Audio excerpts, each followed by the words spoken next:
और आगे बढ़ेंगे। प्रधानमंत्री नरेंद्र मोदी दुनिया के सबसे लोकप्रिय नेता बन गए हैं। शक्तिशाली देशों के राष्ट्र प्रमुख लोकप्रियता में पीएम मोदी से कहीं पीछे हैं। द मॉर्निंग कंसल्ट के सर्वे में ये बात सामने आई है। दुनिया के नंबर 1 लोकप्रिय नेता बने पीएम मोदी। लोकप्रियता में 5वें स्थान पर हैं Joe Biden. The morning consult के सबसे बड़े सर्वे की रिपोर्ट।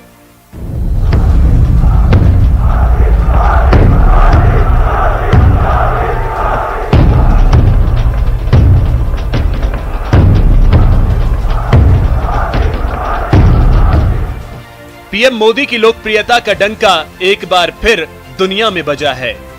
पीएम मोदी दुनिया के सबसे लोकप्रिय नेता बन गए हैं। यह खुलासा द मॉर्निंग कंसल्ट के सर्वे में हुआ है।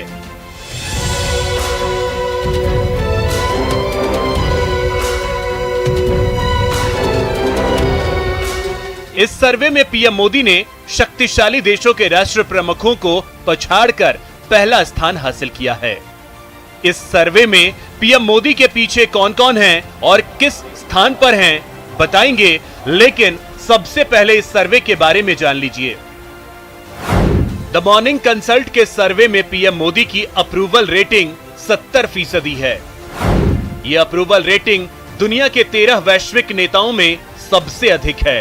इसी साल जून में जारी हुई अप्रूवल रेटिंग की तुलना में इस बार पीएम मोदी की अप्रूवल रेटिंग बेहतर हुई है। जून में पीएम मोदी की अप्रूवल रेटिंग 66% थी। ऐसा नहीं है कि पीएम मोदी की अप्रूवल रेटिंग में ही इजाफा हुआ है, बल्कि उनकी डिस अप्रूवल रेटिंग में गिरावट भी आई है। पीएम की डिस अप्रूवल रेटिंग 25% की गिरावट के साथ लिस्ट में सबसे निचले स्थान पर है। आइए अब जान लीजिए लोकप्रियता में पीएम मोदी के पीछे दुनिया के कौन कौन से नेता हैं। द मॉर्निंग कंसल्ट के सर्वे में 64% अप्रूवल रेटिंग के साथ मैक्सिको के राष्ट्रपति लोपेज ओब्राडोर दूसरे स्थान पर हैं। 63% अप्रूवल रेटिंग के साथ इटली के प्रधानमंत्री मारियो ड्रागी तीसरे स्थान पर हैं। 52% अप्रूवल रेटिंग के साथ जर्मनी की चांसलर एंजेला मर्केल चौथे स्थान पर हैं, जबकि 48% अप्रूवल रेटिंग के साथ अमेरिका के राष्ट्रपति जो बाइडेन 5वें स्थान पर हैं। आपको बता दें कि मॉर्निंग कंसल्ट ने अप्रूवल रेटिंग तय करने के लिए सभी देशों के 18 साल से ऊपर के लोगों के बीच इंटरव्यू किया था, जिसके तहत भारत के करीब 2126 लोगों की राय ली गई। साथ ही दुनिया के बाकी देशों के लोगों से भी इंटरव्यू कर इस आंकड़े को तैयार किया गया। Bureau report, news 18 network.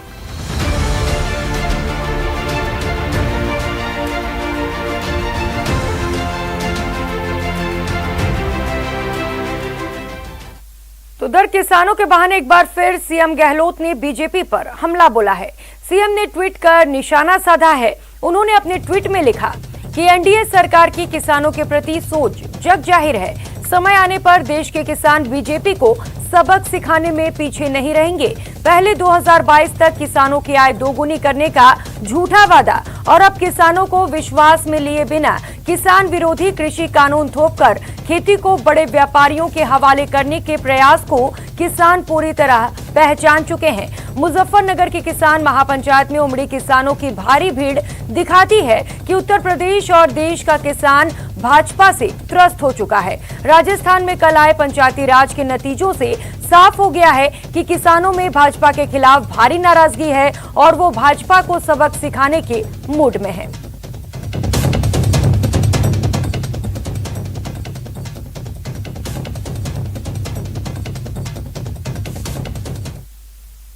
अगली खबर का रुख करेंगे। पंचायती राज चुनाव के नतीजे सामने आ चुके हैं और अब नजरें जिला प्रमुख के पद पर हैं। अब सभी की निगाहें जिला प्रमुख और प्रधान के चुनाव पर हैं। ये चुनाव सोमवार को होगा। इसके लिए न केवल दोनों प्रमुख दल बल्कि प्रशासन भी तैयारियों में जुट चुका है। अब जिला प्रमुख की जंग। 6 सितंबर को जिला प्रमुख पद का निर्वाचन। झूठ, फरेब और धोखे से लोग परेशान और दुखी है, इसलिए लोग कांग्रेस की तरफ आगे बढ़ रहे हैं और लगातार जो रिजल्ट आ रहे हैं, चाहे जयपुर में हमने एक नगर निगम जीता जहां इनके गढ़ में इंसान लग रही है, ये बहुत घमंड कर रहे थे चुनाव से पहले। ये समझे वोट किस बात का दिल होगा, लोग इसलिए नहीं दे रहे कि जो कहा बीजेपी ने उसका उल्टा किया। कोरोना संकट में फेल हो गए, लाशों के ढेर लग गए, ना ऑक्सीजन दे पाए, ना व्यवस्था कर पाए। पंचायत चुनाव में मनमाफिक परिणाम आने से कांग्रेस खुश है और निशाने पर है बीजेपी। लेकिन मुश्किल कांग्रेस की भी कम नहीं है, क्योंकि जिला परिषद में अच्छे परिणाम के बाद अब जिला प्रमुख के लिए जंग शुरू हो रही है। 6 सितंबर को जिला प्रमुख पद के चुनाव होने हैं, जिसे लेकर कांग्रेस मशक्कत में जुटी हुई है। आपको बता दें कि जिन 6 जिलों में चुनाव हुए हैं उनमें जयपुर, जोधपुर, सवाई माधोपुर और दौसा जिलों में कांग्रेस ने जीत हासिल की है। इन 4 जिलों में कांग्रेस का जिला प्रमुख बनना लगभग तय है। वहीं भरतपुर जिला परिषद में बीजेपी को सबसे ज्यादा वार्डों में जीत तो मिली है, लेकिन जिला प्रमुख बनने के लिए निर्दलीय और बीएसपी के साथ की जरूरत होगी। वहीं सिरोही में बहुमत के बाद जिला प्रमुख पद पर बीजेपी का कब्जा मुमकिन है। हालांकि राजनीतिक दलों के सामने जिला प्रमुख पद के लिए एक नाम का चयन करना बड़ी चुनौती है।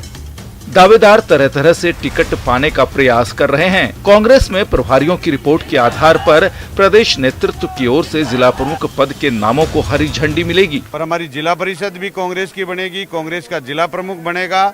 और जिस तरीके से हम कांग्रेस की हमेशा मंशा रही है कि ठेठ गांव गरीब की सेवा करने का माध्यम रहा है, तो कांग्रेस का ही बोर्ड बनेगा और दोबारा से कांग्रेस की प्रदेश में सरकार बनेगी, ऐसा हमें पूरा भरोसा है। जयपुर जिला प्रमुख पद सामान्य महिला के लिए आरक्षित है और यहाँ पर सरोज शर्मा पद के लिए सबसे प्रमुख दावेदार मानी जा रही हैं। सामान्य सीट है, उसमें हमारे नेतृत्व मुख्यमंत्री हैं, प्रदेशाध्यक्ष हैं, वो मिलकर के जो कैबिनेट मंत्री हैं, जयपुर जिले के मंत्री हैं, विधायक हैं कांग्रेस के, वो शहर समिति बना करके हम लोग उनके साथ हैं।